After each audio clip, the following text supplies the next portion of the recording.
I'd like to welcome you to Sagebrush. I'm glad that you're here as a new employee. We're looking forward to your employment here, and hopefully you'll have a long and successful career.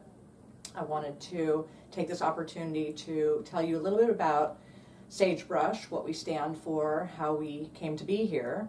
We started in Great Falls at one residential location with 8 beds.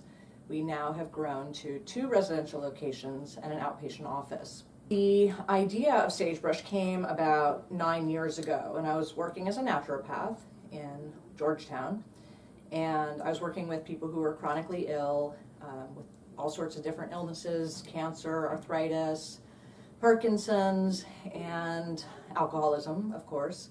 And I was seeing people come into my office that were really ill and really needed to come home and stay at my house for a while so that I could take care of them. That wasn't possible or realistic, and they needed more than just the outpatient services that I could provide them.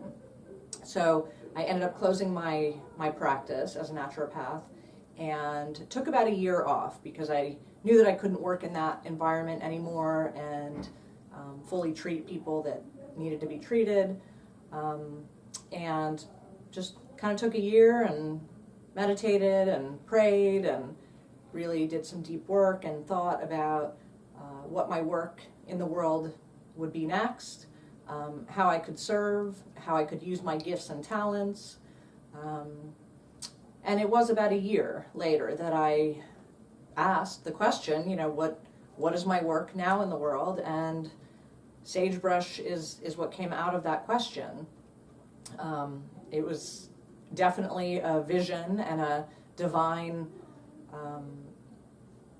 directive from God, and it was open a residential rehab, and I heard it really loud and clear, and I immediately said, no way, that's crazy, I'm not going to do that. I mean, maybe someday, but not right now.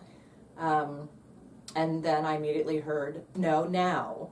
And so I was sort of taken aback, and I didn't know how to run a rehab. It was an overwhelming vision and mission, and I didn't feel at all qualified or that I had the tools or knowledge or resources in any way to bring that to fruition. But I was given this directive, and I knew that's what I had to do. So it's important that you know that, so that you know kind of the roots of who we are, how this came to be. This wasn't a business proposition. This wasn't, how can I make money? This wasn't, anything else like that. It was really just, it was a divine mission that was given to me, and I just was really clear that I didn't know how to do it, but that everything that I needed would be given to me if, in fact, this is what I was supposed to be doing, because it just seemed so big and so huge, and that I didn't know how to do it. I didn't have any of those resources. I believe that Sagebrush is supposed to have manifested in the world through my life, and it was a huge act of faith to actually take every step along the way to open the doors, and everything that we've needed along the way has come mysteriously, incredibly, sometimes out of the blue, a lot of times at the 11th hour, but the right people have shown up. The right people, which makes our business go round, came through our doors and continue to come through our doors. The mission of Sagebrush is to transform the lives, families, and communities of men and women who desire to be free from addiction so that they might enjoy the benefits of a lifetime of recovery. Our vision is to provide a sacred container that allows for personal transformation and healing. We do that through a variety of modalities. We offer a lot of experiential therapies, in addition to comprehensive holistic treatment. That means that we treat the body, the mind, and the soul. We believe that addiction is a disease of all of those, and that you can't just treat one part. You can't just treat the mind through cognitive behavioral therapy, for example, without treating the body, without addressing the spiritual needs of the soul. So we treat the entire client, and not just the client. We also treat the family. We treat the family system. It's a lot of hard work. This is not an easy way to approach treatment, but at our core, we're holistic.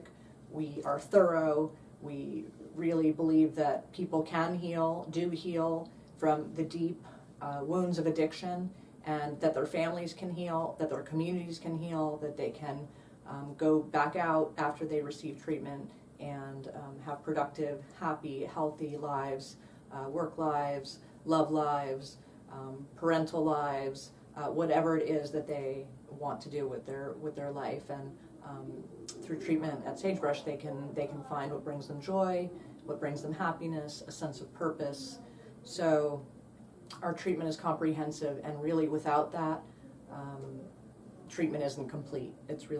Treatment is complete when people have a sense of the value of their life and a sense of purpose, and that they know that there's something for them to do here, and they're not going to have the desire to slowly kill themselves through addiction anymore.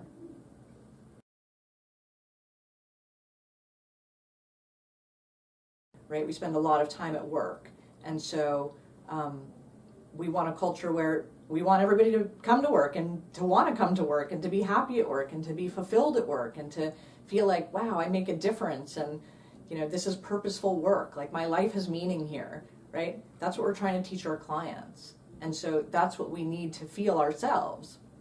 And we're all responsible for that. We're all responsible for creating the culture that we want here.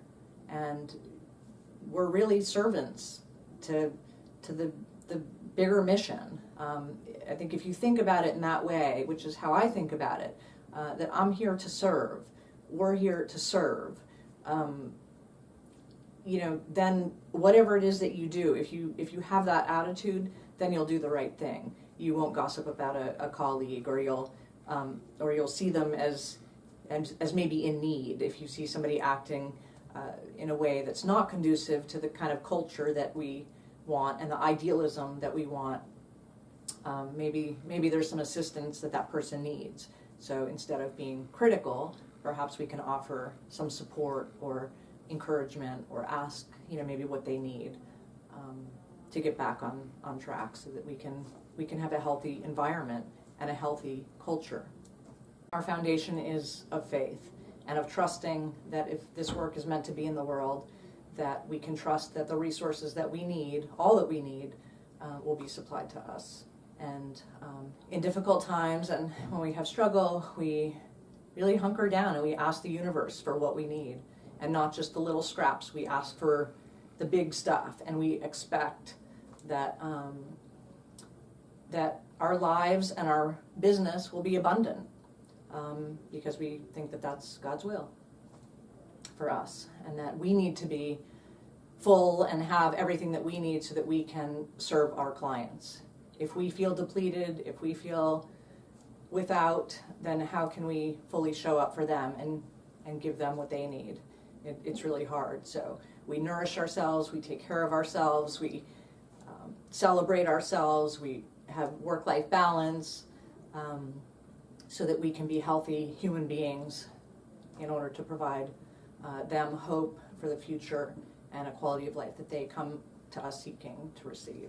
Everyone who is on our team, from the admissions director, from the front desk person who picks up the phone and takes the call for the first time, to the program assistants, to the therapists, the chefs, the billers behind the scene who often never meet the clients, to managers, we all play our part. We're all part of this ecosystem that cares for this client. So every time we look at a chart, every time we interact with a client, we're acting from that philosophy that we're showing up, we're doing the best thing that we need to do or that can be done for the client. We're all responsible for that. We do that in different ways. Sometimes it means picking trash up off the floor so that our clients can have a clean facility. Sometimes it means staying a little bit later because a client's having a tough time and just needs to talk, even though your shift is up. Sometimes it means talking to families. answering their calls at night, on the weekend, being there for them. There's so many ways that every position in this company cares for and can embody our core values in taking care of the clients. It can be making sure that PIMSy notes are accurately written, so that if and when someone is transferred to another facility, that we give accurate data and an accurate assessment of what we've done so that care can be transferred. There's just everything that we do matters. Everything that we don't do also matters. So it's really important to be conscious and cognizant. It matters in every way, in every circumstance, and so it's really important to know that you're a key component. You are part of the container that we hold for these clients and their families who are suffering, and that's our spiritual obligation to do that. If we're having a bad day, if we're ill, if we can't do that, to step aside, to take the day off, to ask someone for help. But it's not an option to not hold that safely for our clients, to not go the extra mile. That's what we have to do. That's what we must do. Oftentimes it's not what we think makes the difference. It's showing that we care about people, and it's them in a moment being able to take that in, to absorb that, to feel that wow, somebody cares about me. Maybe that means I'm worth it. Maybe that means there's something that I don't know, something that will compel me to go on, to stay in treatment when I want to leave. That's what it is. It's the care and love that we extend to people in a million different ways that makes the difference.